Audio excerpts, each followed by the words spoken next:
مع الله في لألآت النجوم وحبك الغيوم وضوء القمر نحمده ونصلي على رسوله الكريم اما بعد بسم اللہ الرحمن الرحیم۔ معزز خواتین و حضرات، السلام علیکم ورحمۃ اللہ وبرکاتہ۔ آپ کی خدمت میں حاضر ہیں پروگرام سے میری باتوں کے ساتھ، اور آج کی اس نشست میں نماز کے مفسدات میں سے ایک اہم ترین عمل کو ذکر کریں گے کہ جس کی وجہ سے مقتدی کی نماز فاسد ہو جاتی ہے۔ وہ عمل یہ کہ نمازی کا مقتدی کا امام سے آگے بڑھ جانا، اس سے نماز فاسد ہو جاتی ہے۔ عام طور پر یہ مسئلہ کم پیش آتا ہے، لیکن اگر ایسا ہو چکا ہے کہ مقتدی امام سے آگے بڑھ گیا ہے، تو جب مقتدی امام سے آگے بڑھ جائے گا تو اس کی نماز فاسد ہو جائے گی۔ لیکن یہ مسئلہ زیادہ تر جب پیش آتا ہے تو یہ حرم میں مسئلہ زیادہ پیش آنے والا ہے، اور وہاں کے مسئلے کی تھوڑی تفصیل بھی ہے۔ چونکہ حرم میں نماز اس طرح ادا نہیں کی جاتی جو عام مساجد میں ادا کی جاتی ہے۔ حرم میں چونکہ بیت اللہ کے چاروں طرفیں صف بنتی ہیں،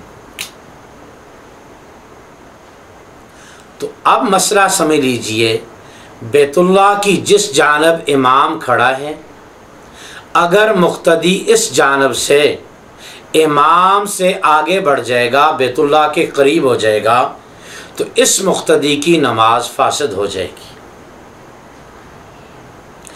اور اس جانب کے علاوہ باقی جو بیت اللہ کی 3 اطراف ہیں، ان سے اگر مقتدی امام سے زیادہ قریب ہے بیت اللہ کے، تو ان کی نماز فاسد نہیں ہوگی۔ میں نے پہلے عرض کیا ہے، مسئلہ تھوڑا سا مشکل ہے۔ حرم میں ایک آدمی عمرہ کرنے گیا ہے، یا حج کرنے گیا ہے، یا وہاں اللہ رب العزت کی ذات نے اس کو ویسے ہی رہنے کی سعادت نصیب فرمائی ہوئی ہے، تو اب چونکہ حرم میں جو نماز کی صفوں کی ترتیب ہے وہ اور ہے، اور عام مساجد میں صفوں کی ترتیب اور ہے۔ عام مساجد میں صفیں لمبائی میں بنتی ہیں، اور حرم بیت اللہ میں صفیں گولائی میں بنتی ہیں۔ چونکہ وہاں بیت اللہ کے چاروں طرف صفیں بنتی ہیں، تو وہاں مسئلہ یہ ہے، ایک طرف امام کھڑا ہوتا ہے، باقی تمام اطراف میں اسی امام کی اقتداء میں نماز ادا کی جاتی ہے۔ بیت اللہ کی جس طرف میں امام کھڑا ہے، اس طرف کے مقتدیوں کے لیے لازم ہے کہ وہ امام سے پیچھے رہیں، یعنی امام سے آگے بڑھنے سے ان کی نماز فاسد ہو جائے گی۔ اور جو باقی 3 اطراف میں مقتدی کھڑے ہیں، وہ اگر امام کی بنسبت بیت اللہ کے زیادہ قریب ہیں، تو ظاہر بات ہے یہ امام فرض کرو 5 فٹ پہ کھڑا ہے، اور 3 اطراف والے مقتدی وہ 4 فٹ کے فاصلے پر کھڑے ہیں، تو 3 اطراف والے جو مقتدی ہیں ان کی نماز ہو جائے گی۔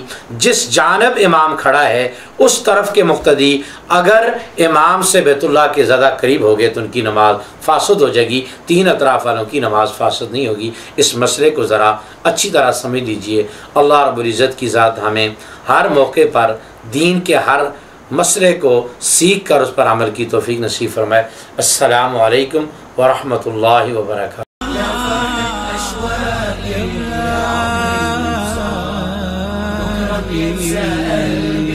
كل أيام الصلاة